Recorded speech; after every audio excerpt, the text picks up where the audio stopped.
이것이 MySQL이다 개정판 7장 수업을 시작하겠습니다. 이번 7장에서는 우리가 SQL 고급에 대해서 좀 살펴볼게요. 사실 고급이라고 분류는 했지만 우리가 6장에서 SQL 기본을 배웠고 이번 7장에서는 조금 더 심화된 SQL 내용에 대해서 살펴보도록 하겠습니다.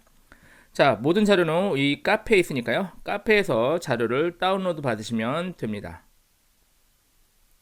교재 237페이지부터 살펴보도록 하죠. 자, 우리 데이터 타입이라고 부르는 데이터 형식은 뭐 다양하게 불러요. 데이터 형식, 뭐 데이터형, 자료형, 데이터 타입 이렇게 다 같은 말이라고 보시면 됩니다. 자, 우리가 MySQL에서 지원되는 데이터 형식에 대해서 살펴볼게요. 종류가 약 30개 가까이 되는데요. 이 30개를 모두 다 사용하는 것은 아니고 가장 많이 쓰는 것 위주로 살펴보도록 할게요.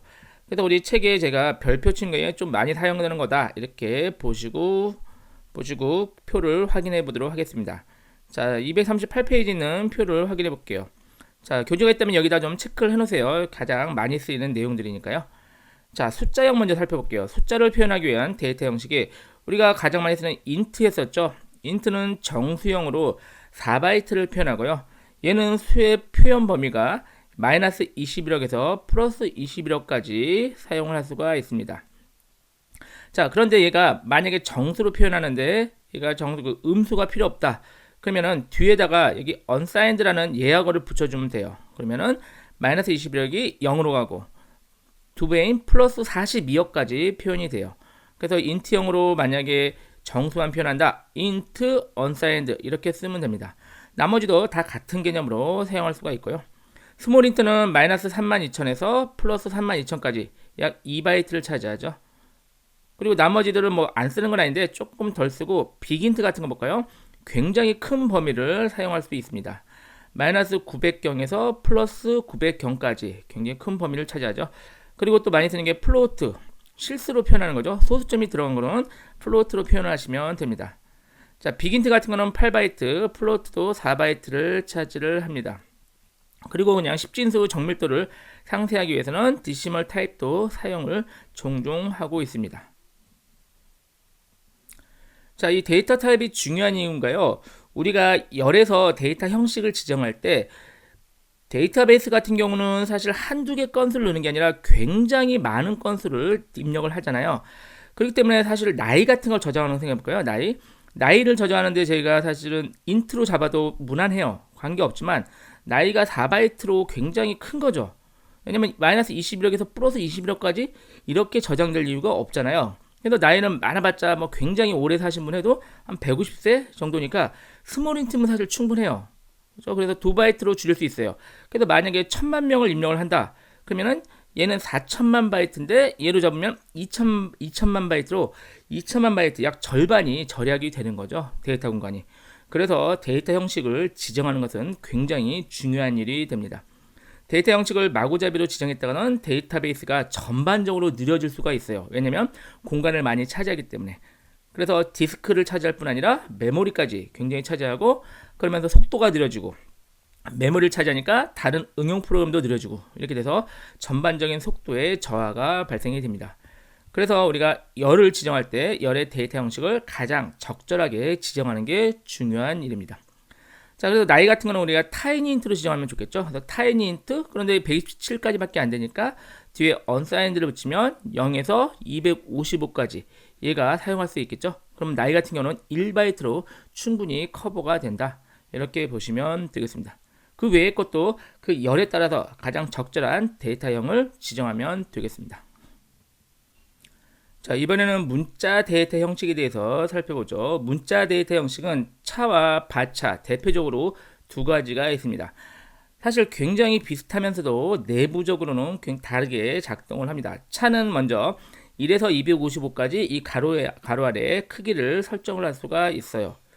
그래서 차를 그냥 가로 없이 차만 쓰면 하나짜리, 그러니까 글자 한 글자만 저장한다. 이렇게 생각하시면 되겠습니다. 하지만 가로치고 숫자를 정확하게 써주는 것이 더 바람직합니다. 사실 차와 바차는 글자를 저장하는데 사실 차 100 잡든 바차 100하고 잡든 관계가 없습니다. 사용자 입장에서는 100글자를까지 저장할 수 있다 이렇게 볼 수 있지만 실제 내부적으로는 차 100을 잡은 다음에 ABC라는 세 글자만 저장하더라도 DB 안에서 내부적으로는 100글자를 확보를 합니다. 그리고 앞에 세 자리만 사용한다. 이렇게 보시면 돼요. 그렇지만 바차 같은 경우는 바차 100하고 ABC 세 글자를 넣으면은 얘는 내부적으로 세 자리만 사용을 하게 돼요. 그러니까 좀 더 효율적으로 사용을 하게 됩니다. 그래서 용어로 치면 얘는 고정 길이 문자형 차는, 그리고 바차는 가변 길이 문자형, 이렇게 부르고 있습니다. 그래서 데이터형을 지정할 때 차를 할 것이냐 바차를 할 것이냐 고민이 된다면은 이 데이터 내용이 가변적으로 왔다 갔다 한다. 그럼 바차가 바람직하고, 고정적이다. 그러면 차가 바람직합니다. 왔다 갔다 하는 거 예를 들어서 우리 주소 같은 거 생각해 볼까요? 주소가 어떤 사람은 굉장히 짧게 돼 있고 어떤 사람은 굉장히 길게 돼 있죠. 그래서 넉넉 잡아서 한 50글자 정도 준비를 해 놓는다면 그러니까 차 50으로 준비해 놓으면 주소가 짧은 사람이 훨씬 많겠죠. 짧은 사람도 계속 50바이트, 그러니까 50자리죠. 바이트가 아니라 50자리를 내부적으로 확보를 하지만 바차 같은 경우는 어때요? 짧으면 짧게끔 내부적으로 줄어들기 때문에 바차가 좀 더 바람직하다. 자, 또 차 같은 경우 바람직한 건 글자 개수가 고정된 거는 차가 좀 더 바람직합니다. 예를 들어서 그 전화번호 할까요? 전화번호를 그냥 그 고정해서 저장한다. 전화번호는 숫자가 아니라 문자로 취급하는 게 낫습니다. 중간에 하이픈 같은 게 들어가죠. 그래서 전화번호가 010-1234-1234죠. 자릿수가 다 똑같잖아요, 사람마다. 그러니까 전화번호가 길고 짧을 이유가 없으니까 전화번호 같은 경우는 차형으로 잡는 게 더 바람직할 것 같습니다. 자, 그 외에 많이 쓸 수 있는 게 롱 텍스트와 롱 블럭이 있는데요. 얘는 굉장히 큰 데이터를 저장할 때 사용을 합니다. 바차 같은 경우는 사실은 가변 길이 해서 65,000자밖에 저장을 못 하거든요. 하지만 롱 텍스트와 롱 블록 같은 경우는 굉장히 큰 약 4GB까지 내용을 저장을 할 수가 있습니다. 얘는 잠시 후에 다시 한번 살펴볼게요. 자, 그리고 내부적으로 저장되는 크기가요, 차나 바차 모두 UTF-8 형태를 지닙니다. 지금 표준되는 그 문자형 형태인데요. 자, 그 UTF-8로 하면 내부적으로 알아서 크기가 결정이 됩니다. 그래서 예전 버전은 영문과 한글을 좀 고민을 했었는데, 지금은 차든 바차든 영문 한글 관계없이 다 여기서 지정한 개수만큼 저장된다. 이렇게 생각하시면 되겠어요. 참고로 하나 더, my.ini 또는 my.cnf가 MySQL의 설정 내용이 저장된 환경 파일입니다. 이 파일 안에 문자 세트가 지정이 되어 있는데 기본적으로는 UTF-8로 정해져 있다. 이렇게 보시면 됩니다. 혹시 이게 다른 걸로 되어 있으면 UTF-8로 사용하시는 게 더 일반적입니다. 자, 이번에는 날짜와 시간을 좀 살펴볼게요. 날짜 같은 경우는 제일 많이 쓰는 게 데이트. 날짜만 저장한다. 그럼 데이트고 형태는 YYYY, 그러니까 연, 월, 일 형식으로 사용을 합니다. 데이트 타임은 내부적으로 8바이트 차지하고요. 얘는 10분 초까지 저장이 됩니다. 그래서 예를 들어 10분 초가 필요 없다면 굳이 데이트 타임을 할 필요 없고 데이트만 하면 충분하고요. 10분 초까지 필요하다. 그러면 데이트 타임까지 사용하시면 됩니다. 그런데 시간만 필요하다. 예를 들어서 뭐 출퇴근을 기록한다. 그러면은 시간이 필요하겠죠? 그러면은 그러니까 출근 시간, 퇴근 시간 저장한다면 타임 형식을 사용할 수도 있습니다. 연도만 필요하면 이어 형식도 사용할 수가 있어요. 그래서 제일 많이 쓰는 게 데이트 또는 데이트 타임을 제일 많이 사용을 합니다. 날짜와 데이터형에 대해서 그 예를 직접 여러분이 입력해도 되고요. 저는 간단하게 살펴볼게요. 캐스트는 데이터형을 변환하는 거예요. 그래서 얘는 문자열이잖아요. 이 문자열 데이터로 데이트 타입으로 변환을 하면은 보면 어때요? 데이트 날짜만 남죠. 여기서는 10분 초까지 해서 29.123초까지 나와 있죠. 연, 월, 일, 10분 초까지 나와 있는데 데이트형으로 변환하면 데이트만 남고, 그리고 얘를 타임으로 변환하면 시간만 남겠죠. 10분 초만 남게 됩니다. 얘를 데이트 타임으로 변환하면은 연월일 10분 초까지 이렇게 남아있다. 그래서 이렇게 필요하면 이런 문자열을 어떤 형태로 변환해서 사용할지 여러분이 결정하시면 되겠습니다. 그 외에 기타 데이터 형식이 있는데 지오메트리와 제이슨 이 두 가지도 우리가 책에서 상세하게 살펴볼게요. 지오메트리는 공간 데이터 형식인데요. 우리 14장에서 상세하게 공부를 하게 될 거예요. 그때 다시 한번 살펴보고, 제이슨은 이번 장 약간 중반부 그쯤에서 잠시 후에 살펴볼게요. 그러니까 얘네들도 조금 이따 살펴보도록 하죠. 자, 앞에서 잠깐 얘기한 롱 텍스트와 롱 블럭은 대용량의 데이터를 저장할 때 사용을 합니다. 예를 들어서 우리가 소설책을 저장하고 싶어요. 그렇죠? 그럼 소설책은 글자가 우리가 바차 타입으로 잡으면 65,000자밖에 안 되잖아요. 그거 갖고 턱도 없죠. 그래서 소설책 내용을 저장하고 싶다. 그럴 경우에는 롱 텍스트. 그리고 얘 같은 거는 우리 영화 같은 걸 저장하고 싶다. 그럼 롱 블럭, 동영상 같은 거 저장할 때 사용을 할 수가 있습니다. 최대 4GB까지 사용이 가능해요. 자, 이 그림을 한번 살펴볼게요. 이 그림에서 잘 나와 있는데 페이지는 242페이지네요. 자, 이 그림이 저희가 만약에 영화사에 대한 데이터베이스를 구축한다고 가정을 해볼게요. 그러면 영화사에서는 제일 중요한 게 영화 자체니까 영화에 대한 DB를 만들고 거기에 대해서 영화 테이블을 만든다고 가정할게요. 그러면 우리가 영화의 ID, 영화 제목, 감독, 주연 배우 이런 식으로 하겠죠. 그래서 보면은 영화 아이디는 자동 생성하면 되겠고, 영화 제목 신들러 리스트, 감독은 스필버그, 주연 배우는 리암 니슨. 이런 거는 우리가 지금까지 배운 내용으로 충분히 만들 수 있는데, 정작 영화에서 중요한 게 영화 대본과 영화 동영상이죠. 영화 대본 자체가 영화의 시나리오고 영화 동영상이 우리 영화의 결과니까 이 앞에 것들이 중요하지 않은 건 아닌데, 얘네는 데이터를 설명하는 데이터일 뿐이고 진짜 데이터는 이 두 가지 정도겠죠. 그런데 영화 대본 같은 거는 한두 글자가 아닌 거죠. 굉장히 길죠. 그래서 영화 대본을 통째로 저장하기 위한 게 바로 롱 텍스트 형태입니다. 4GB니까 이 글자 정도는 충분히 커버가 되겠죠. 자, 그리고 영화 동영상 같은 경우는 영화 동영상 바이너리 파일, 얘도 영화 동영상도 통째로 여기다 롱 블럭으로 해서 저장할 수가 있습니다. 이렇게 저장하는 게 바로 영화사 데이터베이스고, 사실은 얘를 영화사 데이터베이스로 했는데 그것뿐 아니라 사진을 저장한다든가 기타 등등 우리가 예를 들어서 자기 소개다. 그럼 각각 소개에 대한 사람의 이름, 주소, 전화번호하고 자기 사진과 자기 소개에 대한 동영상 파일도 저장을 할 수가 있겠죠. 그래서 이 내용은 활용도가 굉장히 높다고 보시면 되겠습니다. 그래서 이 내용은 실제로 우리가 실습을 통해서 잠시 후에 실습 2번쯤에서 살펴보도록 하죠. 이번에는 MySQL의 변수에 대해서 잠깐 살펴보도록 할게요. SQL도 다른 언어처럼요, 변수를 쓸 수가 있어요. 근데 약간 형태가 조금 다릅니다. 자, 변수를 선호할 때는요, set을 앞에 붙이고 앞에 골뱅이를 붙여야 돼요. 변수 이름엔 골뱅이하고 변수의 값, 이렇게 변수를 선언합니다.